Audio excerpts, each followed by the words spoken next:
The Cleveland Cavaliers defeated the Toronto Raptors to take a 2-0 series lead. Here is the #1 highlight from the game. Trying so hard. Keep going. Poor Kyle Lowry. So if anybody saw that 100-mile-an-hour wind video that was trending on Reddit, that's like they just replaced the heads. But that's a great way to put it because Kyle Lowry is frustrated, man, and I ripped into Kyle Lowry before and the backcourt before, although DeRozan's actually shooting pretty well. The Raptors live and die with their backcourt, and obviously without Valanciunas on the floor too, who won't be going in Game 3. Now it's maybe Game 4. Once again, the Cavs are simply proving that they are head and shoulders above everyone else in the Eastern Conference. Yeah, there was one thing that I really liked about an article that I was reading on the Cleveland Cavs, and it says, at the moment, it was on NBA.com, Cleveland, they are unbeaten, unblemished, unchallenged, all of which I agree with, but this is a really good one. It's unsolved. And I've thought about that for a second. I was like, I watched the Hawks try to solve them, and honestly, just in their own way, just look to the camera and be like, what the fuck can I do? Like, what can I do? I watched Toronto in the first game play decent. I won't see defense. I'm just not going to do it. Play decent defense. And the Cavs adjusted, and they were able to go from their outside shooting game, which I talked about before, to be able to drive into the paint, find open looks.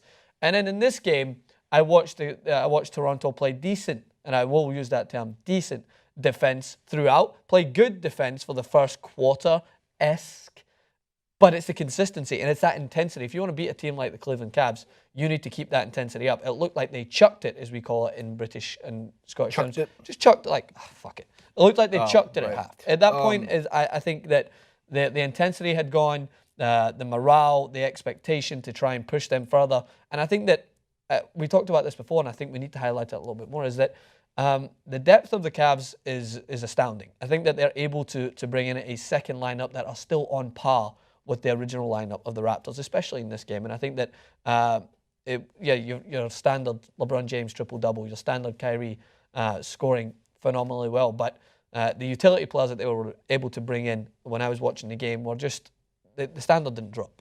Yeah, I mean, Iman Shumpert, again, has been playing well. Richard Jefferson off the bench has been playing well. Even Dellavedova, in his scrappy or dirty, depends on which positive or negative connotation you want to put on it, has been playing efficiently also. Unsolved is the perfect way to put it because no one solved the Cavs. Now, here's what's going to happen, right? There's going to be a media outburst when this series is over in 4 or 5 games because, again, Kyle Lowry will show up in Game 3 or 4 and have a great game. Yeah, and they go back home. Yeah, they're going to go back home, and the backcourt will get something together, and they'll probably put in the competitive effort and try to win one of these games, which they probably could, but, again, no more than 5 games.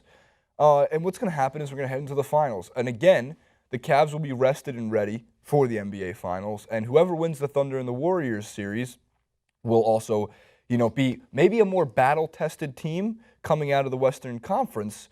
But what people need to understand is that it's not the Cavs' fault the East sucks. It's the same thing as it's not the Warriors' fault that teams they play are injured half the time. Yeah. So with the finals of Cavs versus Thunder or Warriors, it's a 50-50 shot. Yeah, this is LeBron's chance to actually, I'd say, his best shot at winning a title for Cleveland, just off the way that they're playing. Tyronn Lue deserves a lot of credit for this. Tyronn Lue, a lot of reports started to surface about how he took control of his team, something that no other coach in LeBron James' history has really done. Tyronn Lue said to LeBron, you can get the fuck out of my huddle if you want to try to run this team. Yeah. And while we see LeBron doing his coaching things inside timeouts and helping Kyrie in certain movements and Kevin Love with certain movements, like that's obvious, but Tyronn Lue is the guy who started to space the floor and actually change the offense for the Cleveland Cavaliers. Obviously, defensively, they're pretty sound, they're pretty solid. But in terms of the Raptors and in terms of Game 2, DeMar DeRozan was doing his absolute best to hound LeBron James in that first quarter, and he seemed to be getting a little bit of a flow going and trying to work on LeBron. Remember, this is the DeMar DeRozan who shut down LeBron James in the regular season. God, I can't stand some of the analysts that come out there and they said this is why the Raptors are going to win the series. Their it's 30-28 at the end of the first quarter isn't good defense. It's decent because they didn't score 40 points on you. But if you're going to be on track to score 120 points a game, you're never going to win a basketball series. I mean, ever. The Warriors, during the regular season, during some of the playoffs, will throw up 120 points a game and also will give up like 110. Yeah. But they have the offense that can sustain that. other teams don't, and that is exactly what's going to be wrong with the Raptors. Now, again, Valanciunas comes back, not enough time to really start winning the rebounding battle. But in general, LeBron dropped the triple-double, and no one talks about it. It's just, everyone's talking about Steph Curry. LeBron's playing some of the best basketball. Bill Simmons talks about in his book of basketball. Michael Jordan peaked 3 different times in his career. And he actually has a bunch of players that he lists that like they have different peaks, right? So with MJ was in the the late 80s, and then he did it again when they started winning championships in the 90s. Then he took the sabbatical to figure out either gambling or baseball, whatever he wanted to do. And then he came back and he peaked a 3rd time. This is LeBron James's 3rd peak, I would consider it at least, because I'd say it happened in 2007 when he carried that team to the finals. And then it happened again when he started to click with the Miami Heat in the 2nd year when they won.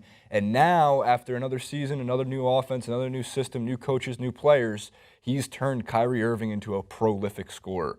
And that's something that never would have happened with Kyrie Irving playing not alongside LeBron James. And there's something to be said, a little bit away from statistics and away from the way they're playing, is that camaraderie. They would not leave. None of their players would leave the court until they'd all given each other their own special handshake or whatever they were doing. Watch it. Fun. But it shows that togetherness. Like Kyrie Irving had to do an interview, so they were all waiting, and everyone was like looking like, why are they still there? Like they've been standing around. They waited. LeBron James waited. He was the one, obviously, at the final handshake. And they've all got. It's these small things that people just overlook. And they're like, they are having fun. They are together, but. That's almost a ritual when it comes to sports. It's like if you practice the little things and you perfect the small things that make a team great, then the bigger things come a little bit easier. And as long as you pursue excellence, which is what the Cavs are doing, I read this. Rick Pitino wrote a book on it, The Pursuit of Excellence, and it's success is a choice. And these are the small things that LeBron James is adjusting. He has seen his role a little bit more clearly now under Lou, and I think that. As for previous under Blatt, is it wasn't, his role was defined in many different areas, but now he's just focusing all of his energy where his role can be most influential. That's on the court, that's being a leader out there. Yeah. And I think that those are the little things that go together, making the Cavs easily the most dangerous team, I would say, at the moment.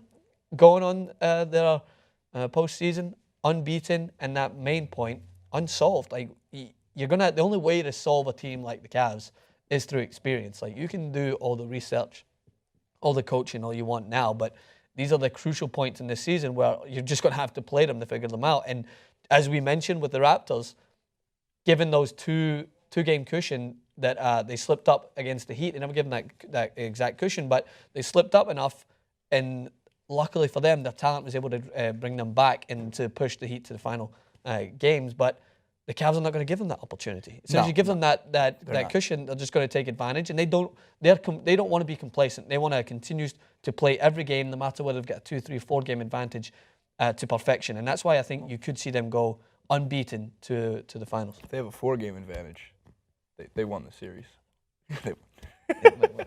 Yeah. So I mean, look, I watched the game. I actually rewatched I came into the game. At the start of the 2nd quarter, and I rewatched the 1st quarter afterwards because NBA on TNT and ESPN replays all these games all night long, so it's great. So I watched it again, and I was like, because I came into the game and I'm thinking, what defense are these commentators talking about? The Cavs were ripped off a scoring run at the end of the 1st half. And then I look back. Obviously, there was some defense that was being played pretty well. All right, so Kyle Lowry and DeMar DeRozan can return home with DeMar Carroll and the rest of that team. And Canada hopefully gets 1 win on their home court. I just want to see Jurassic Park lit, as the kids call it nowadays. Lit. Lit Jurassic Park. They deserve 1. They do deserve 1, but they obviously don't deserve to win this series based on how good the Cavs are. It's not the Cavs' fault that the Eastern Conference sucks. It just isn't. They play who's in front of them. So, and also, where are my commenters at with the Raptors in 4 or the Raptors in 5? There was a lot of you guys down in the comment section after the Eastern Conference semis. Line up the guilty men. Where are they at? Women. Show yourselves. All right, so game 3 is actually early next week. There's no basketball tonight. There's no basketball what are you gonna do? Tomorrow. Sunday, right? What am I going to do? There is some things, Jason. You live in Los Angeles. Breathe. Get some fresh air. Go to a park. Hyperventilate. No basketball. something else to There's do. baseball, though. Comment below before I get the wrap-up sign. Anytime I mention FA baseball. Cup it's finals. A big wrap-up. FA Cup finals this weekend. Raptors get one on their home court. Let us know what. Like, I don't know. At this point, just leave your comments there, okay? And let me know. We'll discuss in the comments section. At TYT Sports on Twitter. Facebook.com/TYT Sports for more awesome videos. We went live a couple times this week. You should check those out as well. We're live right now, too. So look at that. Live Inception. All other social media for myself or Francis Maxwell is in the description box below. We'll see you later. If the square jumps around.